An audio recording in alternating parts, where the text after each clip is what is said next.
Welcome to the Transforming Trauma podcast. Transforming Trauma is presented by the NARM Training Institute. I'm your host, Emily Ruth, and I'm so glad you've joined us today.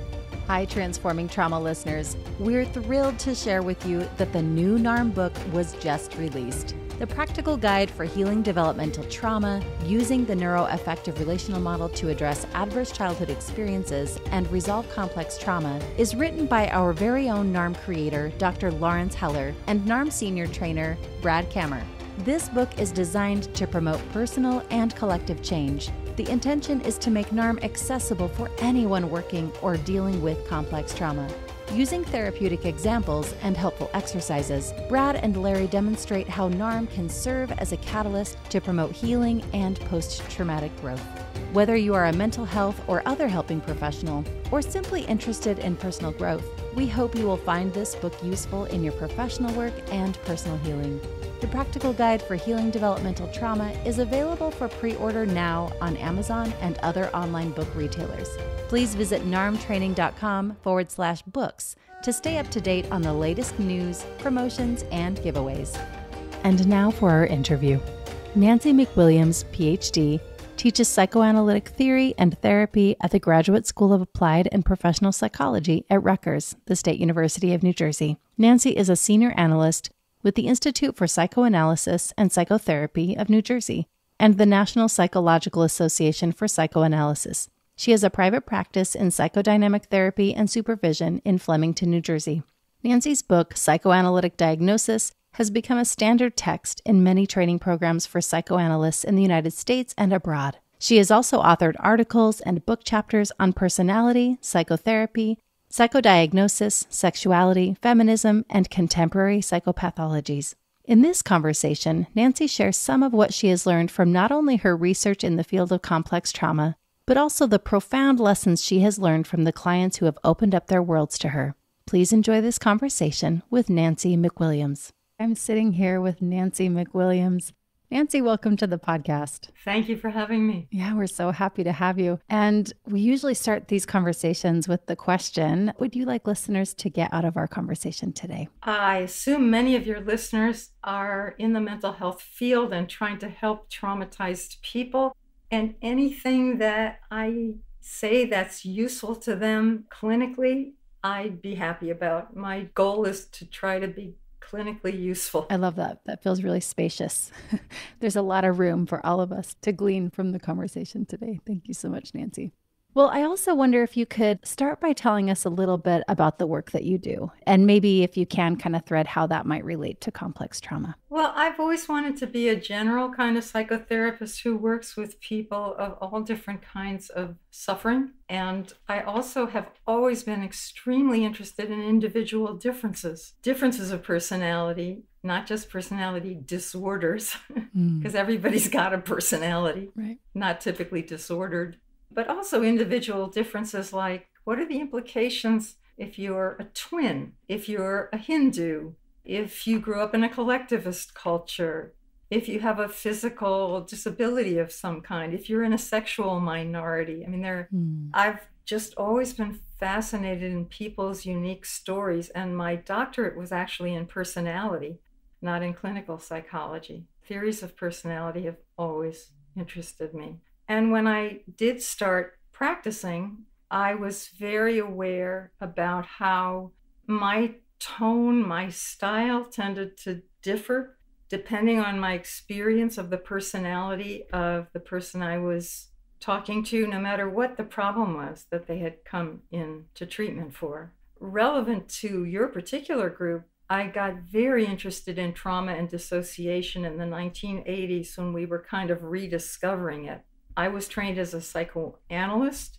I didn't expect to be a psychoanalyst. I had an opportunity in 1969 to go into analysis at a reasonable fee in New York. And I thought, that's sort of what the old guys did. Let's find out what that's like. And then you can move on from there. And my own psychoanalytic experience was so profoundly therapeutic to me that it made me interested in more training in that way of thinking about people. So I went through an analytic institute, and that has become the kind of language in which I speak. Although as an actual practitioner, I'm very integrative. If you can tell me a skill that will be of help to me clinically, where I can help a client reduce a client's distress with that skill, whether it's hypnosis or mindfulness training or exposure or whatever, I will try to integrate it with what I do. But in the 80s and 90s, I was working with a woman who turned out to have multiple personality disorder, as we called it then. And I got very interested in how many dissociative and traumatized people are out there who don't necessarily bring their trauma directly to therapists because they're afraid they'll be re-traumatized by being disbelieved or blamed or treated with some kind of superiority. So I tried to integrate the kind of work that was being done by people in, for example, the International Society for the Study of Trauma and Dissociation. In recent years, I've been very interested in psychosis and the relationship of psychotic breaks to traumatic experience. I've learned mind-boggling things such as if you are raped as a child, you're something like 11 times more likely to develop a psychosis than if you're not raped. Wow. So all of those things contribute to what kind of therapist I am. I still like to work with a whole range of people, not just the so-called worried well, which analysts have a reputation for working with, but is not true of me or most of the analysts that I know for that matter. And I've done it now for literally 50 years. I took my first patient in 1972. Oh. I'm still in touch with her, interestingly enough. That's so fantastic. What a cool, we're catching you right on the 50-year line, I guess. Yeah, you are. That's great. And what I'm really hearing about, it sounds like from the work that you do, is that I'm hearing that you really are appreciating the individual that's in front of you. I hope so. You don't just like have your system and this is how you work with everyone. I'm really hearing that you appreciate the differences that folks are coming to you with and that the work that you do with them is very tailored to what they're showing up with. Yes, and that's not only intuitively reasonable to me and a long part of the psychoanalytic tradition as well, but it's also what the empirical literature supports, that it's the relationship and the adaptation to individuality that makes much more difference than what brand you subscribe to or what intervention you apply. Yeah. Oh, I appreciate that. I wondered if you could share with us how, in the work that you do, how would you define complex trauma? Is there kind of a way that you hold that or a way that you look at that? Yeah, they used to be in the psychoanalytic literature a distinction between shock trauma and strain trauma. Strain trauma. And I think that was Ernst Christ's distinction. And that was the first time I heard somebody trying to tease out the difference between having one or two horrific experiences that traumatized you versus ongoing traumatic experience such as childhood sexual abuse. I think Judith Herman, we owe her a lot for making the argument that this is as damaging to people as war because it's a constant kind of uninvited torture that requires them to bounce into the flight, fight, or freeze reaction. And so I think of complex trauma as trauma that not only had multiple sources, but lasted over a long period of time, and that has invaded many areas of the person's life. Sometimes with one-shot traumatic experience, even horrible ones, you get just one set of symptoms. Maybe you'll get a conversion disorder like a temporary blindness, for example. But you won't tend to have it invade every area of your functioning, your relationships, your bodily experience, your cognitive functioning, and so on. Does that make sense to you? Yeah, I was going to say that word that you used, invade. Like it's an invasion. It does feel like it just kind of permeates so many aspects of life when there's that kind of trauma. And this is not exactly what you asked, but I feel strongly about trying to keep the word trauma for overwhelming experience. It's used awfully loosely now. That was traumatic. People will say when they mean it was stressful, difficult. But trauma is uniquely damaging in that it's shattering. It shatters what your expectations were. It can shatter your whole emotional system. It can shatter your sense of who you are. it just fragments everything that was sort of dependable before. Yeah, I appreciate the words that you're using, shattering, fragmenting. That really lands, then that feels really true. Yeah, and I appreciate the distinction that you point to there of the difference between just a stressful event and a traumatic event. And understanding the difference there does seem important for sure. So I wonder what led you to the work that you're doing. Oh, just trying to understand and help people. I mean, you can't be a therapist without running into a number of patients who've experienced trauma. And psychoanalytic language in the beginning of my career, even though it's interesting, Freud talked a lot about trauma back in the 1890s, but it kind of faded out for multiple reasons. And the language I was originally given to understand people's suffering had to do with what were their internal conflicts, what developmental stage had they gotten stuck at, what were the ongoing stresses on them. But it didn't emphasize trauma. In fact, I remember taking a course with James Masterson in the 1970s, who had just written a very influential book on borderline psychology.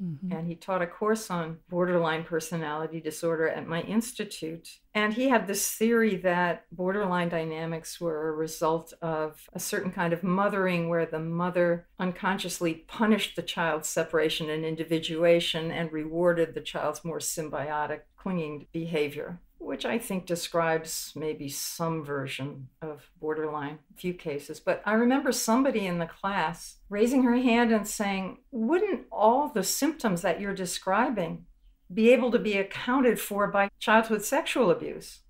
And he said, well, that's interesting. Nobody's ever raised that question before.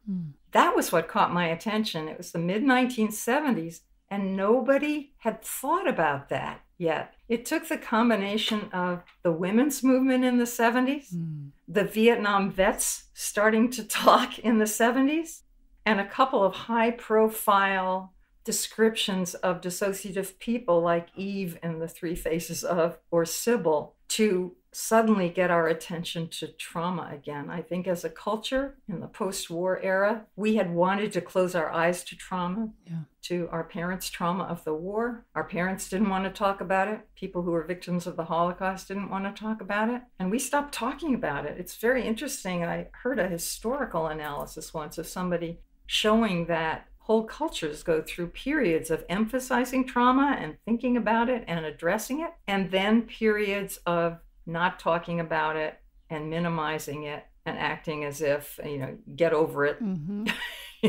I'm curious in what you read, like, what did they make of that? Is that like a cycle? Well, again, as a psychoanalyst, I think of it as a cultural kind of defense against pain. At a certain point, it becomes too painful, and it is a kind of dissociative reaction. Wow. Yeah. In fact, there's another communal dissociative reaction that I've argued we should notice, which is with dissociative identity disorder, it's really the only psychopathology about which there's a controversy about whether it exists or not. And when you ask people why they don't think it exists, they'll either tell you, well, I've never met a person with DID, or it just strains my credulity that you could have different personalities who don't remember each other. The first objection, it doesn't surprise me when skeptical people say they've never seen anybody with DID, because traumatized patients aren't going to open up to somebody that they think is skeptical, right, and who's not going to believe their story of childhood abuse. The second issue is interesting to me, that it's just not credible, because I think to myself, seems completely credible to me that if you were raped and tortured and you were helpless to stop it and you were in unbearable pain and horror, that we would have a mental mechanism for going somewhere else and being somebody else. That's a remarkable thing, but it doesn't strain my credulity. On the other hand, I have a hard time understanding how somebody who weighs 82 pounds and is starving to death can believe she's obese and keep starving herself. I find a severe anorexic patient really difficult to feel my way into. So I'm thinking it's not either of those explanations, even though people say that's why they don't believe in it. So what is it? I think it's essentially a kind of countertransference at the systemic level. In other words, when you sit with a dissociative patient, you see them going back and forth again and again. Is this true? Did it really happen? No, maybe I'm making it up. Maybe I'm just wanting attention. No, I think it happened to me. In some stealth states, I remember it. No, that couldn't possibly have happened. That was the parent who loved you. Back and forth, believing, disbelieving in their own experience. And in a very strange way, through the right brain to right brain unconscious communication, that's part of the way our brains work. I think the whole culture is enacting a parallel phenomenon of, do we believe or don't we believe? There are no other psychopathologies where it's a matter of faith or lack of faith. Oh, interesting. And there's plenty of good empirical data on the existence of dissociative identity disorder. They had to put it in the DSM kicking and screaming because there was too much empirical data on it. Yeah, there was enough evidence. And there are still people that just don't want to see it. Yeah, that's wild. I've not talked to too many people that don't believe in it, but I know that lens is out there. That's out there, yes. Yeah. Interesting. I was curious if it's okay. I've heard you speak a little bit about your entry into the field. And as I understand, was your undergrad in political science? Yes. And it sounded like at the time that was an area where they were really looking a lot at folks and different personalities and maybe how. And so when I was hearing that, I was so curious about how you made the jump into the work that you're doing now. Well, there's an official story and an unofficial story. You can tell us whatever story I will be glad to tell you both. It wasn't so much that in political science they were talking about individual differences, but they were talking about human psychology. And in the psych department at Oberlin College, where I went to school, they didn't let you talk about people until your third year. You had to run rats, and you couldn't take their tough intro course until your second year. You had to run rats for a year, and your third year you got to start talking about people. And it was also a very demanding major, which would have made it impossible to study other things to the degree I wanted to. In political science, it was a minimal major, and they were talking about people and why they vote the way they do and what are the psychologies that go into certain kinds of leadership. And I thought, I'm going to sign up with them, and that way I can not only learn about people and their political behaviors, but also I can take other courses, in philosophy and the arts and the social sciences and so on. I love it. My professor at that time, my faculty advisor, picked up that I was kind of a psychologically oriented person. And for my honors thesis, he said, for your honors thesis in political theory, you're kind of psychological. Why don't you consider doing a paper on Freud's political theory? And he handed me a copy of Freud's Civilization and Its Discontents. And I was captured by it. And I started reading other psychoanalytic writers. And I found that was what I really found my passion in, especially the work of Theodore Reich. Now you have to put yourself back in 1965 for this to make sense to you. The feminist movement hadn't happened. And Reich was talking about sex differences as if women differed from men, but not in an inferior way. Everybody else who was writing about sex differences was talking about women as a kind of deviation from the male norm. And I was so taken with the fact that he was respectful about women's different experience of the world that I started reading everything he wrote. I realized he was still alive. I went to meet with him, and he encouraged me into the field. That's the official story. The unofficial story is I married my faculty advisor, which in 1966 was not considered a patriarchal abuse of power on his part, although you could argue that it was. And he was well known in political science, and I thought if I stayed in political science, I would always be Mrs. Carrie McWilliams, and that I could never really chart my own course. So I got out of his field. We had moved to Brooklyn after I graduated. We married at the beginning of my senior year. And I took courses at Brooklyn College in enough psychology that I could get into a graduate program in psychology. And then I was launched. I love that. Oh, thank you for telling us both stories. That was a very astute question. You've been doing your homework.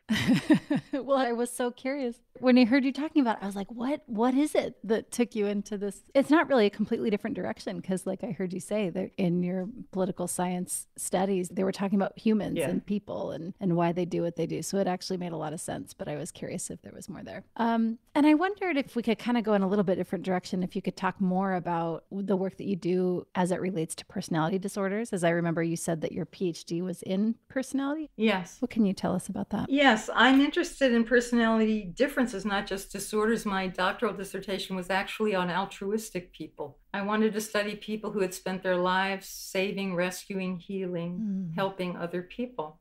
And it was fascinating qualitative study. But in terms of personality disorders, you can't work in this field very long without being impressed by how some things are really tied up in personality. I mean, there's a very big difference between somebody who gets an obsessive disorder, for example, under a particular kind of stress, who sees that it's kind of crazy to have the intrusive thoughts and rituals that they find themselves involved in, who seeks help, and who can name the stress. That's a very different kind of patient from the patient who's been obsessional and compulsive since the age of 7, whose family behaved that way as well, who actually feels suspicious of the therapist if the therapist thinks that some of their rituals may not be necessary, and treats you as if maybe you're a contaminating force if you question, for example, the fact that they boil all the sheets and towels every morning. So they can't name when they started. They don't really see it as a problem. It emerges in the context of some other issue that they have. Yeah. And that's really the most important thing to deal with. But that's going to take some time. That's a personality issue. It's not a disorder issue, really.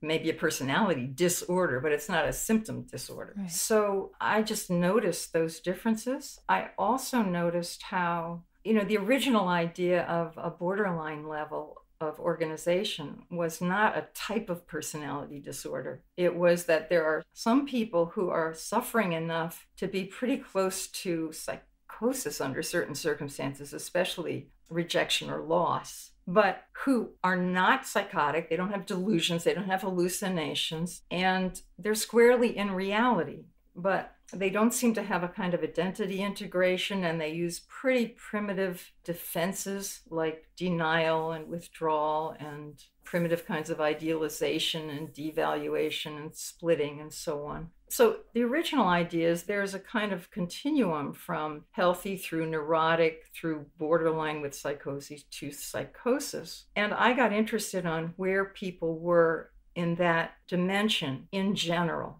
2 different people could come in with, let's say, an anxiety problem. And with one of them, which I later learned to conceptualize as somebody more at the neurotic level, they experienced themselves as having an internal conflict, and both sides of them made them anxious for different reasons, and you could kind of unpack that, and it felt to them like an internal issue, and they related to the therapist as a potential collaborator in looking inside them. But there was a different kind of patient with the same symptoms who would come in and be totally anxious one day, not anxious at all the next day, not make any, connections between those 2 experiences, and who would treat the therapist as not so much a collaborator to look inside the patient, but as a source of anxiety or soothing. And so, instead of coming in and saying something like, I noticed myself having the fantasy that you were critical of me, even though you've never said anything critical. They would come in and they would say, bitch, I'm sick of your criticizing me. And then you would hear something that you said that you meant to be supported was experienced as an attack. And it's a very different kind of working with people. I eventually learned those people usually had some trauma in their history, and they were in different self states at different times. And they sometimes worried that I was a return of the persecutor. They tended to fluctuate between whether they saw me as a rescuer, a persecutor, a victim, or a non-responsive bystander. Those seem to be the 4 roles they would put me in. And there's a big psychoanalytic literature on this. Will you say those again? The rescuer, the persecutor, the victim, and then unresponsive bystander. I have so much curiosity right there. I'm like, what landed for me right when you said that, the unresponsive bystander, I almost had like a little bit of a internal reaction just around that one. I can imagine. So that's interesting. Because it's my own clinical experience and that of most of my colleagues that I've talked to about this, that when people have been subject to sexual abuse in childhood, ultimately they are angrier at the person who let the abuse happen, who closed their eyes to the fact that, let's say, their husband or their brother or their sister or their mother was committing the abuse, than the actual abuser. The abuser at least had a relationship with them. The non-responsive bystander acted as if they weren't important enough to protect. To engage with. It's a fascinating thing when you work, it is, in depth with people. The rage at the person who didn't stop it, didn't take you seriously, didn't report it, is more profound than the rage at the actual perpetrator. In general. I mean, I'm sure there are some exceptions. So it's interesting that you reacted that way, because the original writing about this talked about the drama triangle. It was written by a guy back in the days when transactional analysis was kind of trendy. And he talked about the drama triangle being the rescuer, the persecutor, and the victim. And it was over some time that therapists chimed in and said, there's another party here, and that's the non-responsive bystander. And the way that we came to this was, through transference reactions of patients. It's easy to see when a patient is frightened that we're going to be the persecutor. It's easy to see their wish to see us as a rescuer. It's a little less easier to see when they do something that traumatized people often do, which is to treat the therapist the way they were treated, and then sort of sit back to see whether you can do something different from what they were able to do growing up. So, for example, somebody may get very seductive, and the therapist has to set a very clear boundary about that, even though the patient may be begging them to be touched in certain ways, because the patient is checking out. If I try to violate your boundaries, can you do something I wasn't able to do as a child that I could identify with now? So you can sometimes feel that you're the victim. But the other thing patients will sometimes say is, what are you doing about this? You just sit there. You listen. You're not applying any techniques. You're not telling me what to do. You're being like the non-responsive bystander of my childhood. So it took us a while to identify those 4 positions, but people will cycle through those if they've had trauma. And the therapy dyad, both parties have to kind of figure out, what are we reenacting here? What does this feel like is happening again? How can we make it come out differently? And it's very creative work on both sides. I appreciate you said that. It is creative work, that we have to have this way of approaching it, of not knowing. And entering with some creativity and openness in that way. Yes, that's one of my objections to the contemporary emphasis on so-called evidence-based treatments, which are usually investigated in the lab with higher functioning people. They tend to omit people with comorbidities, which is most of the people I see, and I'm sure most of the people you see. Exactly. And they tend to assume the paradigm of an expert who knows the data, who applies a technique. And that is not what psychotherapy feels like to me. It's not just because I'm psychoanalytic that it doesn't feel that way. My CBT colleagues feel also. You can't go in with a position that you know what to do, you understand this, you're going to apply something. You have to tolerate uncertainty and not knowing, and a kind of moral equality with the patient, where we're figuring this out together. I have to learn from you. I'm not here to apply something to you, although glad for techniques I can suggest that we could try together. But the not knowing is a critical part of treatment from the perspective of patients too. When patients report what was helpful to them, they don't talk about effective techniques. They talk about, I feel my therapist respected me as a person, was open to my unique experience, cared about me, admitted when they were wrong.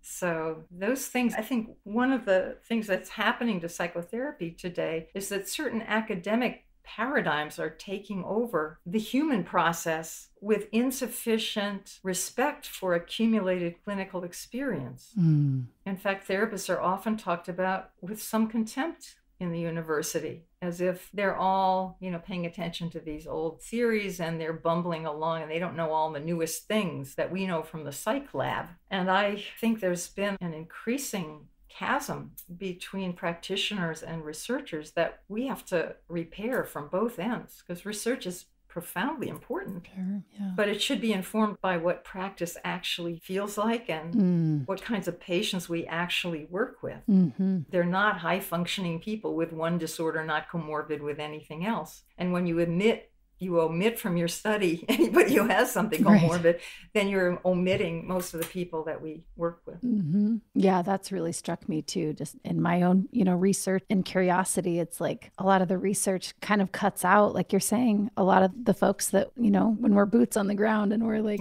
in the thick of it, if none of the research is really working with the populations that we're looking to support, what does that mean for us? How can we meet up with the research? What is most helpful? Yeah, and I think my academic colleagues, many of whom work very, very hard, and many of whom do research that I think is absolutely critical to our understanding. Mm-hmm. One of the things that it's hard for anybody to get is the emotional activation, the trauma, literal trauma to the therapist, the vicarious traumatization of hearing how human beings damage one another, and the intensity of the affects, of the feelings that we have to sit with, absorb, contain, and find some way to give back something useful to the patient. Mm-hmm. That's what's exhausting about psychotherapy. Yeah. It's being the emotional container of all that. And you can't even talk about it half the time because it comes through confidential. Right. Yeah. The word that came up for me as you were talking about, it's like a certain kind of alchemy that we're practicing,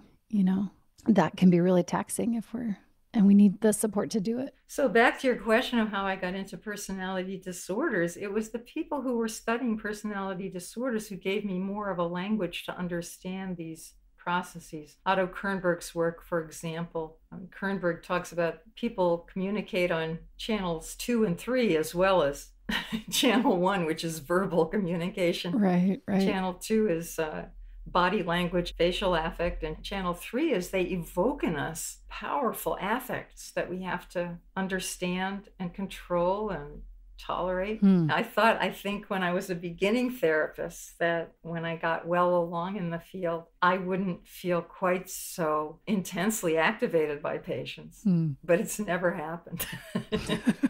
That's helpful to hear. Thank you for sharing that. And now I have curiosity around if you could go back and tell your beginning therapist self, what would feel important? Oh, let's see. I think my beginning therapist self needed to tolerate more uncertainty. And like a lot of people just beginning, I was clinging to theory to try to understand what's the right thing to do here, rather than relaxing, trusting my human wish to be of help as the primary tool that I had, trusting my own curiosity and wish to understand other people as a primary intervention. People appreciate being understood. They don't like being treated like you're following a cookbook or, applying a formula to them. But, when I started, I was like most of my contemporary students, wanting to do it right. Sure. I had the fantasy that there was some version of the experienced therapist who would know just what to say. And sometimes I feel like my experience has taught me what I can say in this kind of situation, but it's very rare that I feel, aha, I know just the intervention here. It's always a work in progress. And I would have profited from knowing more about that at the beginning. Not to mention, I would have profited from somebody talking more about trauma. Yeah. I'm just grateful to Judy Herman for starting that conversation. Yeah. I think you're the second or third interview just in the last little bit that where someone has mentioned her work and how important and really vital to the field that we're in. Yes. Yeah. I echo that as well.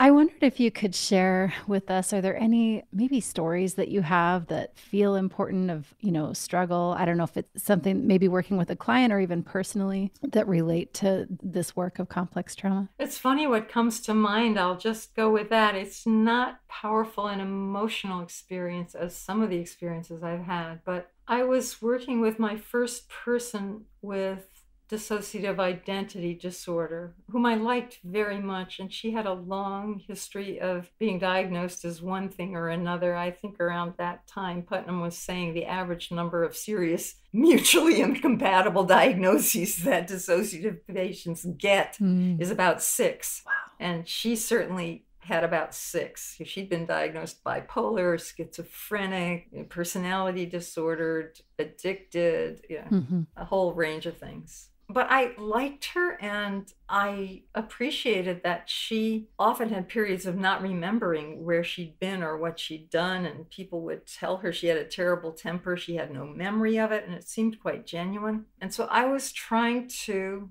find out more about these different self states, some of which she remembered and some of which she didn't. And one night on my answering machine, I got this little girl voice that sounded like a little girl version of her voice saying, "Why are you stirring all this stuff up? It was hard enough the first time. She doesn't have to know about this kind of thing. What are you doing? What are your credentials anyway?" I mean, like a 9-year-old girl really telling me off. And since I hadn't picked up the phone, it was on my answering machine, which we had back in the day. And when my patient came in the next time, I said, "Did you have any reactions to our past session?" She said, "I thought it was pretty helpful." And I said, "Was there any part of you were in touch with that was feeling like I was stirring up too much stuff that was going to be troublesome?" "No." I said, "Well, I got this message. I think it was from one of the versions of you that live inside you that you're not always aware of." And I played it for her. And it was so interesting, her reaction. She said, "I have a couple of reactions. One is, she did what?" And I was really interested in her use of she for a part of herself. And she said, "It's interesting. I do know that must be me, but my reaction is like a mother to a troublesome 9-year-old girl." Interesting. And she was clearly not trying to put anything over on me. You know, people who think that traumatized people are trying to work some kind of scam on you. Why would anybody do that? They come to us because they're suffering, you know? Right. That made a big impression. She did what? So I began thinking, God, what would it be like not to remember ways in which you've told people off or self-states in which you may have wounded somebody? It would be awful. And at the end of her treatment, which went well, I think both of us were hoping for a more grand integration. What we got was more of a kind of cooperativeness and lack of amnesia for certain parts of her.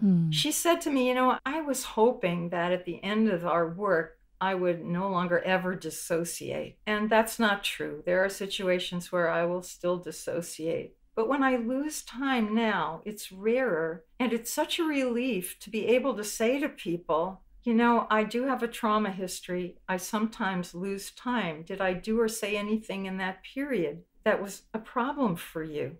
She said, "It's so much better than trying to avoid people, make stuff up, account for what I can't account for." Dissociative children, I know, are often accused by their teachers of lying. And I've had a couple of teachers that told me that it was very helpful for me to say to them, "You know, you might just say to a kid that you think lied, 'Do you happen to remember how you behaved 2 hours ago?' Because, you know, if they're kind of a conduct disordered kid, they'll tell you, 'Yeah, but I didn't hit him that hard,' you know. But if they're a trauma victim, they may take the invitation to say, 'No,' because you've raised it as an ordinary possibility. Do you happen to remember?" So all of the things that have given me some ideas about just even small things that people wanting to be helpful to traumatized people can do have accreted, have built up in my repertoire as a therapist. And that patient taught me an immense amount about the hell that you live in when you can't trust your own continuity. I feel really moved by that story. A couple of things jump out at me. I mean, the first one just being that, as you said, she was hoping for some kind of more grand resolution. Yeah. And a lot of times with our clients, we can have these hopes, you know, that the pain of what they're experiencing could just somehow, we could work that all out. And sometimes that's just not what happens, and kind of softening around that and being okay with that. And it just sounds like she was able to come to a place, in the work that you did together, to be more accepting of that, of like what the reality is. And I think that really, probably most of us in the field could really benefit from holding the work that we do with clients around that. It may not be some grand resolution. Yeah. And just soften around that. Yeah, I think we get into this field because we have hopes to transform people from their suffering selves. And we don't really transform them. We help them a lot, though, and they appreciate it. I think I once heard Mary Gail Frawley, who wrote a beautiful book about working with survivors of childhood sexual abuse, say that she had to change from the hope that she would be able to make a traumatized person into an untraumatized person, and that she had to grieve that and accept the reality that they would never become an untraumatized person, but they could become a person who happened to have been traumatized and who had ways of dealing with that now. And that's a pretty big thing to be able to give people, but it's not quite as dramatic and transformative as both we and the patient would wish. Yeah. Trauma really, really does damage. It damages the brain, it damages one's hope, damages one's relationship. It doesn't mean that you have to accept that level of damage. You can certainly move on and grieve it, but you're never going to be a non-traumatized person again. Because we can't go back and change the past. That's just not, we don't have time machines, so that's not an option. But I like what you said there, though. And how did you say it? We could become people who happen to have been traumatized? Rather than a person who was no longer traumatized person. Yeah, it's subtle, but it's actually really big. And then the second part that just really landed for me was this idea of opening up space, just the curiosity, almost like making it a possibility of like, do you remember how you acted 2 hours ago? Like there actually is a possibility that maybe they didn't, and that someone who has been through trauma could then kind of walk through that door if they choose to be open about what their experience is, and how valuable that is in the work. Yes, when I first started working with people with what we then called MPD, and I don't want to present myself as if my experience is vast. I've worked with 2 or 3 such people, and I've supervised the cases of a handful more. So I'm not an expert on this, like someone like Richard Kluft or Bessel van der Kolk. I've learned to ask in an open-ended way about things. Do you ever worry that you don't remember certain things? Do you ever wonder whether you might have had experiences that were overwhelming? So that it's not quite so binary. Were you or weren't you? But with adult patients, back when I started, most people with dissociative identity disorder were very wary of ever telling a therapist that they became someone else, that they didn't remember, that there were whole swaths of their life that they didn't remember. They were afraid they'd be thrown into mental hospital for the rest of their lives, or disbelieved, treated as sociopathic liars. So the therapist had to learn ways to talk, to invite that stuff in without necessarily setting a tone of, I'm sure you had traumatic experience. Tell me about it. You don't want to feed their lines to people. You just want to open the space where they can tell you things that they might have thought were dangerous to tell you. I think, again, and I think Putnam, because that was the first, comprehensive book on multiple personality disorder, talked about it taking several years for most people, even who were in therapy, to admit to having other selves. That's no longer so true, I think. But I think, if I remember the story right, Richard Kluft got started in his lifelong work on working with dissociative patients by a woman he had had in psychoanalysis who was in the termination phase of her analysis. And suddenly, as she's talking about something, she sits up on the couch and looks at him and says, this psychoanalysis bullshit may be okay for her, but I'm getting out of here. Oh, interesting. And he'd worked with her several years. And in what I think of as a triumph of thinking by the seat of his pants, as we all have to do in this field, he said, lie back down. You're in analysis too.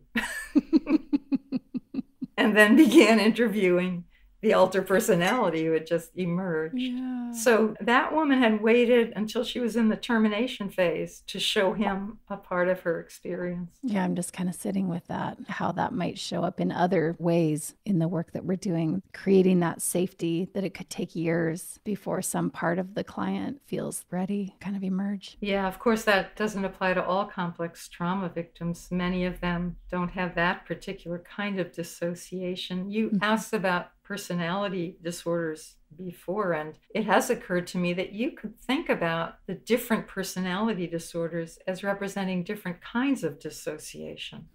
Like the obsessional person dissociates from feeling, the hysterical person dissociates from certain kinds of knowledge.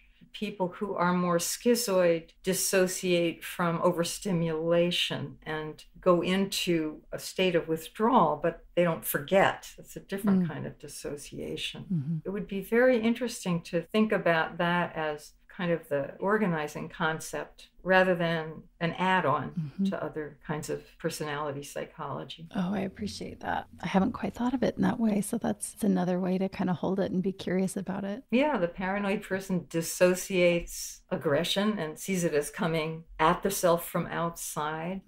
It would be an interesting thing to explore. Yeah. Well, Nancy, thank you so much for the time that you've taken to be with us. And before I kind of ask you one more question, if that's okay, two things. I'd love to talk about how folks can kind of get in touch with the work that you're doing. I know that you've written a book. I'd love to hear about that. But first, I wondered if there was just anything that felt left over, anything that you'd like to share with our community and, around what you've learned in the field and what you think might be useful for others to know. I tend to put a lot of trust in therapists' natural sympathies. The only time it gets them in trouble is that some patients need boundaries and limits that they find it hard to set. But in general, I think the therapeutic community is full of really loving people who feel a lot.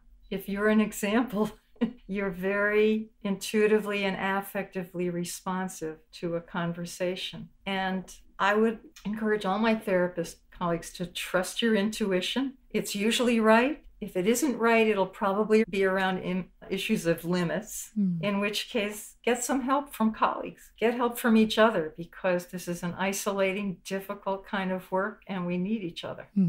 I love that. We need each other. Thank you so much. Can you tell us about where folks can be in touch with the work that you're doing? I've written several books, actually. Yeah. The first one, I think, is the most popular one of the ones I've written, and that's Psychoanalytic Diagnosis. I wrote it when I saw what I thought the DSM was going to do to diagnosis. Right. And it's an effort to talk about people more dimensionally in terms of the meaning of their symptoms, more contextually. And I've gotten a lot of good feedback over the years. Even lay people like that book and can follow it. Yeah. Second book was Psychoanalytic Case Formulation, how you think about an individual person, what domains you want to inquire about. The third one was Psychoanalytic Therapy, just principles of therapy across different kinds of patients. And the last one that just came out last fall is Psychoanalytic Supervision. Great. I have also participated in an international project of 2 editions of the Psychodynamic Diagnostic Manual, which is an effort to preserve clinical knowledge, not just psychodynamic knowledge, but most of the early therapists were psychodynamics. So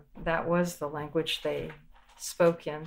My CBT colleagues tell me that the PDM, the Psychodynamic Diagnostic Manual, is useful to them too. So great. If you're looking for a way of thinking about individual differences, maturational capacities, symptoms and what they mean in different age groups, that would be the place to go. It's not too expensive. I don't make any royalties, so I'm having no conflict of interest here. The royalties go into a fund for clinical research. And its second edition is Guilford Publications 2017.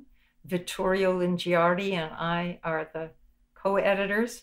And that gives you a big overview of a kind of thinking that I think might be quite helpful to people working with trauma. Plus, there's a specific section on trauma. Wonderful. Great. And we will put the links to those in the show notes for anyone listening who is interested in that. Well, thank you again, Nancy. This has been really lovely to talk with you and to learn about the work that you've done and how that's continuing on in the field. Thank you. And you're very welcome. Thanks so much for joining us for today's episode. To find more about our guest and their work, check the show notes or visit us at narmtraining.com/transformingtrauma.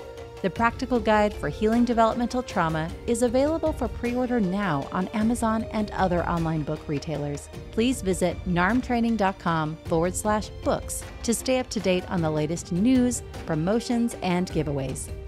Thanks to Andrea Klunder and the Creative Imposter Studios for producing and editing, to Tori Essex for our album art, and to Brad Kammer for the creation of this podcast. We look forward to building community, connection with you, and changing the world by transforming trauma.